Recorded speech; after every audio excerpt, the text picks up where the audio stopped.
A gente já falou bastante sobre volatilidade e risco na teoria. Hoje a gente vai abrir o Excel e a gente vai calcular na prática essa tal de vol. E você pode usar esse cálculo para qualquer ativo que você quiser.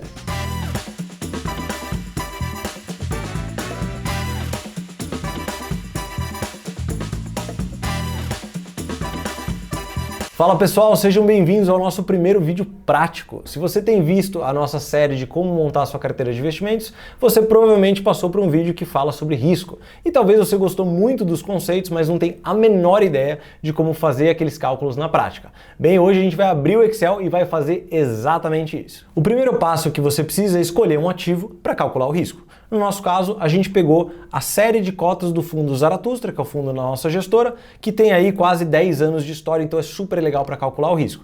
Se você está pensando que, eu preciso de uma super plataforma para pegar essas informações, não. É super simples de fazer isso. Eu literalmente entrei na internet e falei série de cotas de fundo, achei um site, o primeiro site que apareceu ali, eu já baixei a cota inteira dele dos últimos 10 anos. Você também pode entrar na CVM e pegar as cotas oficiais, isso também funciona.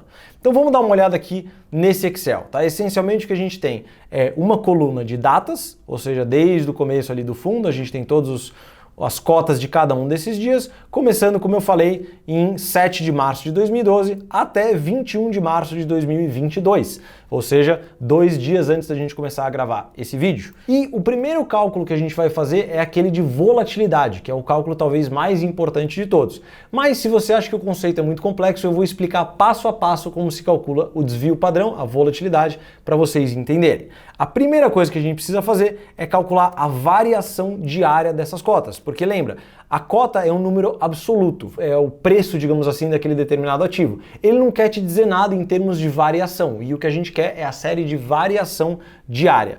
Então, para fazer isso, coisa mais simples do mundo, a gente pega o dia atual e divide pelo dia anterior e subtrai 1.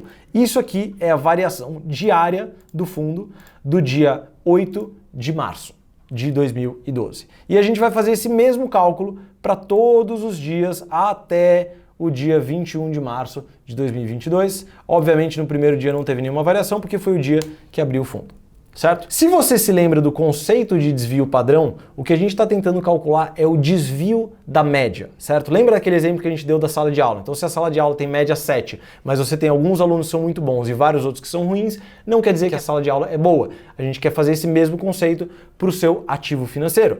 Então, o que a gente está querendo calcular, de novo, é a distância da média. Logo, a primeira coisa que a gente precisa entender é qual é a média, certo? E para calcular a média, basta você fazer a função média. Não tem muito segredo aqui, certo? Então a gente vai pegar a média de todas as variações que existem do fundo. E a gente vai chegar que a média de variação do fundo diária é de 0,06%. Ou seja, cada dia, na média, ele foi ganhando 0,06%. Ótimo. Então, para a gente chegar no desvio padrão, a gente precisa calcular o desvio da média inicialmente, certo? Então eu quero calcular o desvio diário.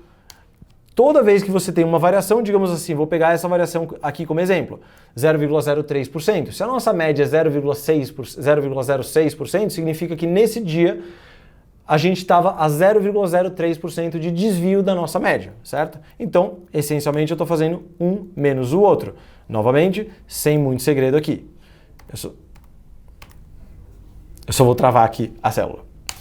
Muito bem, esse é o nosso desvio diário e eu vou fazer isso novamente para todas as observações que eu tenho. Só que o problema que a gente tem quando a gente calcula o desvio inicial diário de cada uma das observações é que você está vendo isso sem ser um módulo dessa observação, ou seja, você tem desvios negativos e desvios positivos. Se eu quero calcular uma média de desvios, eu não consigo fazer se eu tiver desvios negativos e positivos. Então eu quero transformar todos esses desvios em desvios positivos. E a forma mais fácil de fazer isso é você elevar ao quadrado.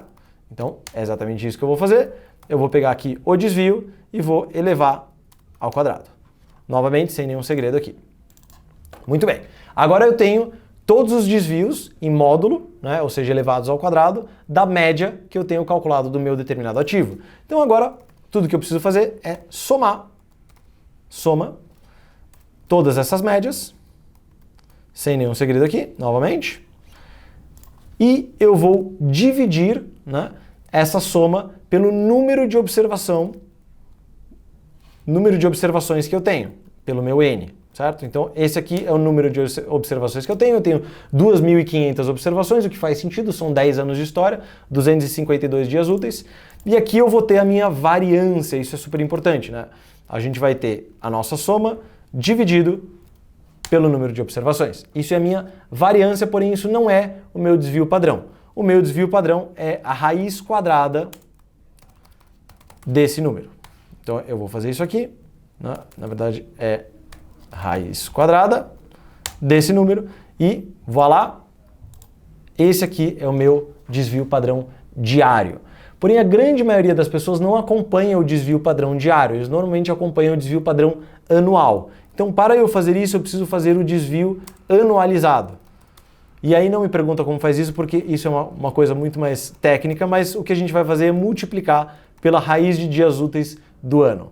Depois, se vocês quiserem, escrevam aqui no comentário embaixo, eu explico por que é raiz quadrada e não diretamente o número, tá?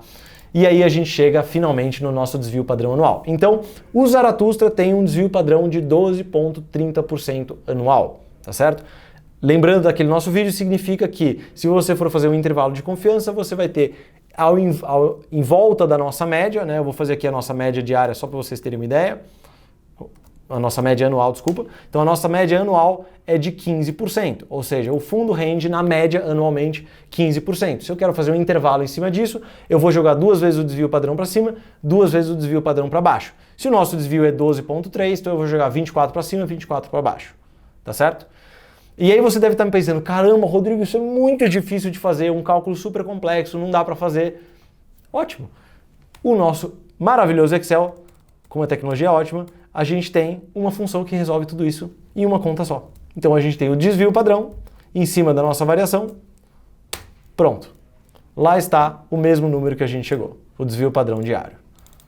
Uma única função resolve todo o nosso problema. Então não dá para falar que é tão difícil assim, basta usar a fórmula de desvio padrão e de novo a gente vai ter que multiplicar isso aqui por raiz de 252 para chegar no desvio padrão anual. E lá está o mesmo número que a gente acabou de chegar.